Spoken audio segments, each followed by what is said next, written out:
शांति 29 जनवरी 2026 के ईश्वरीय महावाक्य। मुरली का सार। मीठे बच्चे, अपने स्वीट बाप को याद करो तो तुम सतो प्रधान देवता बन जाएंगे। सारा मदार याद की यात्रा पर है। प्रश्न है, जैसे बाप की कशिश बच्चों को होती है, वैसे किन बच्चों की कशिश सबको होगी? उत्तर, जो फूल बने हैं। जैसे छोटे बच्चे फूल होते हैं, उन्हें विकारों का पता भी नहीं, तो वह सबको कशिश करते हैं ना। ऐसे तुम बच्चे भी जब फूल अर्थात पवित्र बन जाएंगे तो सबको कशिश होगी। तुम्हारे में विकारों का कोई भी कांटा नहीं होना चाहिए। ओम शांति। रूहानी बच्चे जानते हैं कि यह पुरुषोत्तम संगम युग है।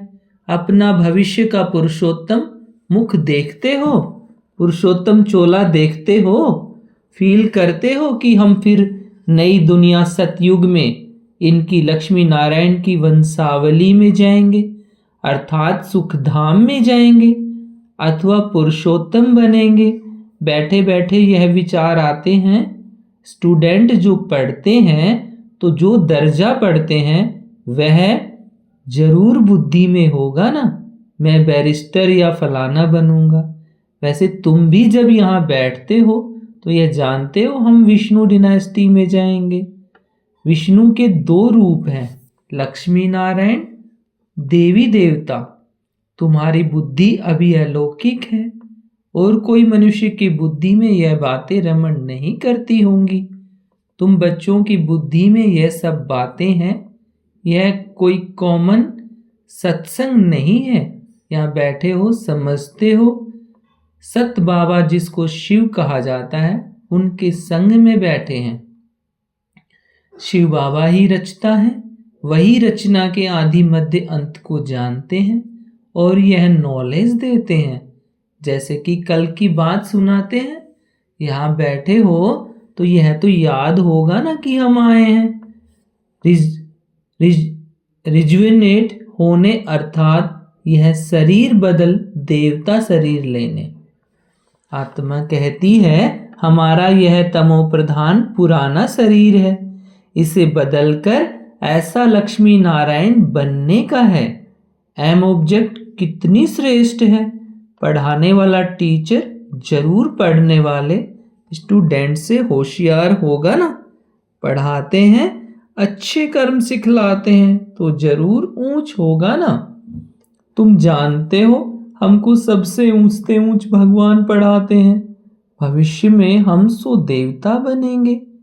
हम जो पढ़ते हैं सो भविष्य नई दुनिया के लिए, और कोई नई दुनिया का पता भी नहीं है। तुम्हारी बुद्धि में अब आता है यह लक्ष्मी नारायण नई दुनिया के मालिक थे, तो जरूर फिर रिपीट होगा।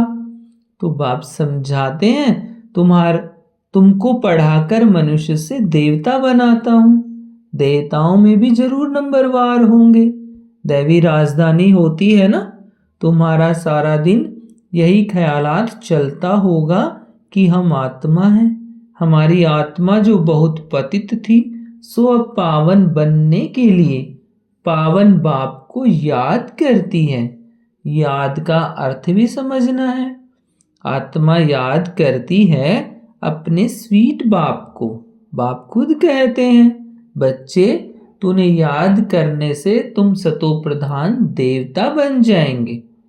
सारा मदार याद की यात्रा पर है।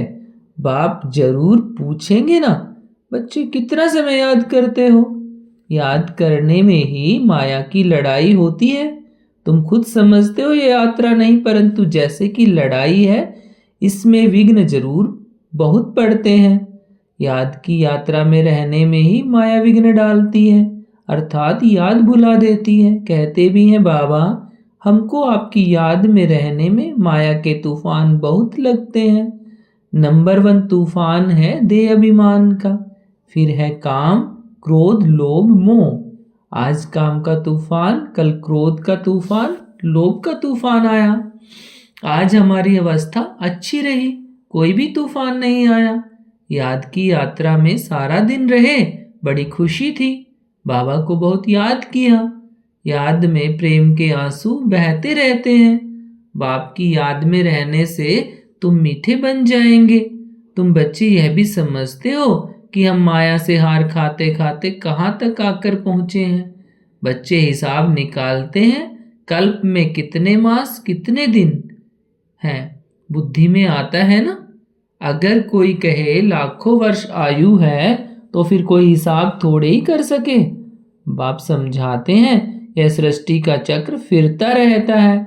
इस सारे चक्र में हम कितने जन्म लेते हैं, कैसे डिनाइस्टी में जाते हैं, यह तो जानते हो ना। यह बिल्कुल नई बातें, नई नॉलेज है नई दुनिया के लिए। नई दुनिया स्वर्ग को कहा जाता है। तुम कहेंगे हम अभी मनुष्य हैं, देवता बन रहे हैं। देवता पद है ऊंच। तुम बच्चे जानते हो हम सबसे न्यारी नॉलेज ले रहे हैं। हमको पढ़ाने वाला बिल्कुल न्यारा विचित्र है। उसको यह साकार चित्र नहीं है, वह है ही निराकार। तो ड्रामा में देखो कैसा अच्छा पाठ रखा हुआ है। बाप पढ़ाए कैसे तो खुद बतलाते हैं। मैं फलाने तन में आता हूँ, किस तन में आता हूँ वह भी बताते हैं। मनुष्य मूंझते हैं क्या एक ही तन में आएगा, परंतु यह तो ड्रामा है ना, इसमें चेंज हो नहीं सकती। यह बातें तुम ही सुनते हो और धारण करते हो और सुनाते हो। कैसे हमको शिव बाबा पढ़ाते हैं, हम फिर आत्माओं को और पढ़ाते हैं। पढ़ती आत्मा है, आत्मा ही सीखती और सिखलाती है। आत्मा मोस्ट वैल्यूएबल है। आत्मा अविनाशी और अमर है। सिर्फ शरीर खत्म होता है। हम आत्माएं अपने परम पिता परमात्मा से नॉलेज ले रही हैं। रचयिता और रचना के आदि मध्य अंत 84 जन्मों की नॉलेज ले रहे हैं। नॉलेज कौन लेते हैं? आत्मा। आत्मा अविनाशी है। मोह भी रखना चाहिए अविनाशी चीज में, न कि विनाशी चीज में। इतना समय तुम विनाशी शरीर में मोह रखते आए हो। अभी समझते हो हम आत्मा है, शरीर का भान छोड़ना है। कोई कोई बच्चे लिखते भी हैं मुझ आत्मा ने यह काम किया, मुझ आत्मा ने आज यह भाषण किया, मुझ आत्मा ने आज बहुत बाबा को याद किया। वह है सुप्रीम आत्मा, नॉलेजफुल। तुम बच्चों को कितनी नॉलेज देते हैं। मूल वतन सूक्ष्म वतन को तुम जानते हो। मनुष्यों की बुद्धि में तो कुछ भी नहीं है, तुम्हारी बुद्धि में है रचता कौन है। इस मनुष्य सृष्टि का क्रिएटर गाया जाता है तो जरूर कर्तव्य में आते हैं। तुम जानते हो और कोई मनुष्य नहीं जिसको आत्मा और परमात्मा बाप याद हो। बाप ही नॉलेज देते हैं कि अपने को आत्मा समझो। तुम अपने को शरीर समझ उल्टे लटक पड़े हो। आत्मा सत्य चित्त आनंद स्वरूप है। आत्मा की सबसे जास्ती महिमा है। एक बाप के आत्मा की कितनी महिमा है। वही दुख हरता सुख करता है। मच्छर आदि की तो महिमा नहीं करेंगे कि वह दुख हरता सुख करता है, ज्ञान का सागर है। नहीं, यह बाप की महिमा है।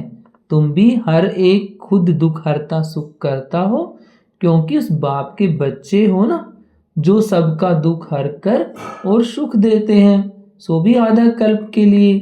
यह नॉलेज और कोई में है नहीं। नॉलेजफुल एक बाप ही है। हमारे में नो नॉलेज, एक बाप को ही नहीं जानते हैं तो बाकी फिर नॉलेज नहीं होती है। तो बाकी फिर नॉलेज क्या होगी? अभी तुम फील करते हो हम पहले नॉलेज लेते थे, कुछ भी नहीं जानते थे।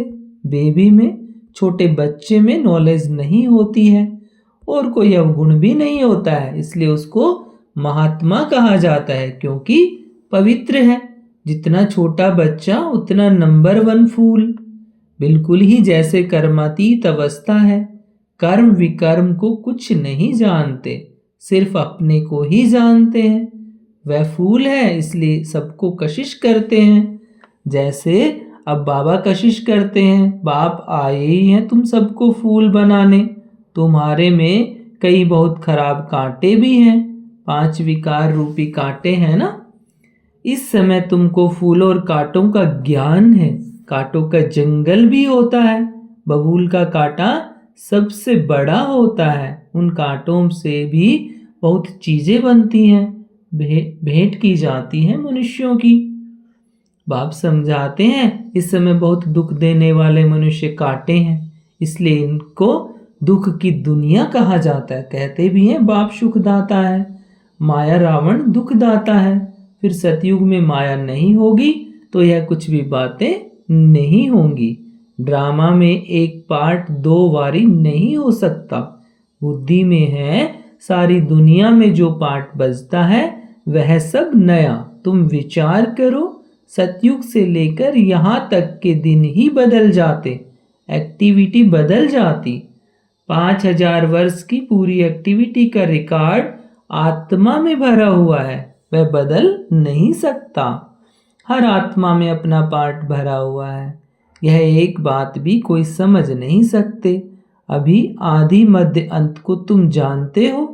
यह स्कूल है ना, सृष्टि के आदि मध्य अंत को जानना है और फिर बाप को याद कर पवित्र बनने की पढ़ाई है। इसके पहले जानते थे क्या हमको यह बनना है? बाप कितना क्लियर कर समझाते हैं। तुम पहले नंबर में यह थे, फिर तुम नीचे उतरते उतरते अब क्या बन गए हो? दुनिया को तो देखो क्या बन गई है, कितने ढेर मनुष्य हैं। इन लक्ष्मी नारायण की राजधानी का विचार करो, क्या होगा? यह जहां रहते होंगे कैसे हीरे जवाहरातों के महल होंगे। बुद्धि में आता है अभी हम स्वर्गवासी बन रहे हैं, वहां हम अपने मकान आदि बनाएंगे। ऐसे नहीं कि नीचे से द्वारिका निकल जाएगी जैसे शास्त्रों में दिखाया है। शास्त्र नाम ही चला आता है और तो कोई नाम रख नहीं सकते। और हिसाब और किताब होते हैं पढ़ाई के, दूसरे नाविल्स होते हैं, बाकी इनको पुस्तक अथवा शास्त्र कहते हैं। वह है पढ़ाई के किताब। शास्त्र पढ़ने वालों को भक्त कहा जाता है। भक्ति और ज्ञान 2 चीजें हैं। अब वैराग्य किसका, भक्ति का या ज्ञान का? जरूर कहेंगे भक्ति का। अब तुमको ज्ञान मिल रहा है जिससे तुम इतना ऊंच बनते हो। अब बाप तुमको सुखदाई बनाते हैं। सुखधाम को ही स्वर्ग कहा जाता है।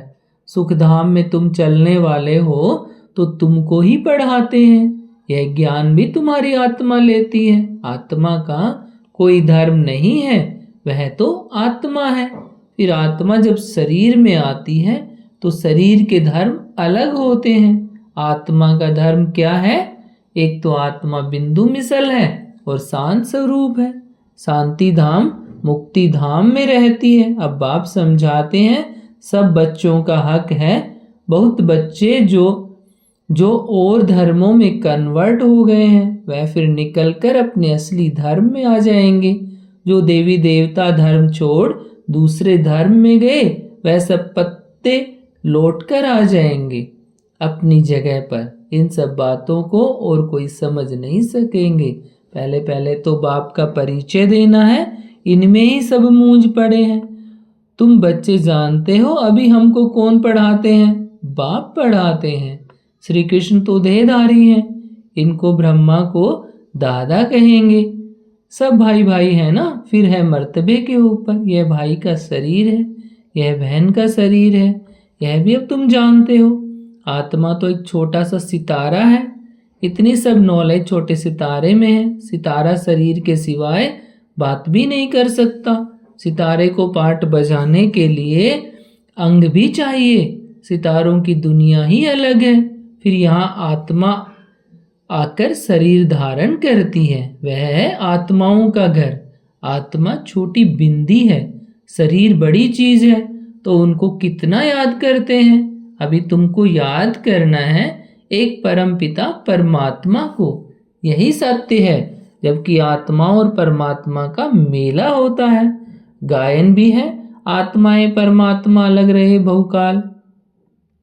हम बाबा से अलग हुए हैं ना, याद आता है कितना समय अलग हुए हैं।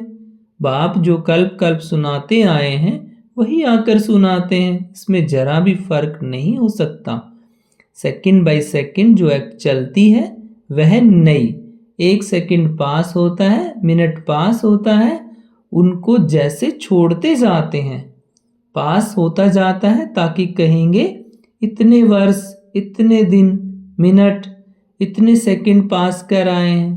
पूरा 5000 वर्ष होगा, फिर एक नंबर से शुरू होगा। एक्यूरेट हिसाब है ना, मिनट सेकंड सब नोट करते हैं। अभी तुमसे कोई पूछे इसने कब जन्म लिया था, तुम गिनती कर बताते हो। श्री कृष्ण ने पहले नंबर में जन्म लिया है, शिव का तो मिनट सेकंड कुछ भी नहीं निकाल सकते हो। श्री कृष्ण की तिथि तारीख पूरा लिखा हुआ है। मनुष्य की घड़ी में फर्क पड़ सकता है मिनट सेकंड का, शिव बाबा के अवतरण में तो बिल्कुल फर्क नहीं पड़ सकता, पता भी नहीं पड़ता कि कब आया। ऐसे भी नहीं साक्षात्कार हुआ तब आया, नहीं अंदाज से कह देते हैं। बाकी ऐसे नहीं उस समय प्रवेश हुआ, साक्षात्कार हुआ कि हम फलाना बनेंगे। अच्छा, मीठे मीठे से किल दे बच्चों, प्रति माता पिता बाप दादा का याद प्यार और गुड मॉर्निंग। रूहानी बाप की रूहानी बच्चों को नमस्ते, और हम रूहानी बच्चों की रूहानी माता पिता और बाप दादा को गुड मॉर्निंग और नमस्ते बाबा, नमस्ते। धारणा के लिए मुख्य सार है, सुखधाम में चलने के लिए सुखदाई बनना है, सबके दुख हरकर सुख देना है, कभी भी दुखदाई कांटा नहीं बनना है। इस विनाशी शरीर में आत्मा ही मोस्ट वैल्यूएबल है, वही अमर अविनाशी है, इसलिए अविनाशी चीज से प्यार रखना है, देह का भान मिटा देना है। आज का वरदान, अपने अनादि आदि स्वरूप की स्मृति से निर्बंधन बनने और बनाने वाले मर्जीवा भाव। जैसे बाप लोन लेता है, बंधन में नहीं आता, ऐसे आप मर्जीवा जन्म वाले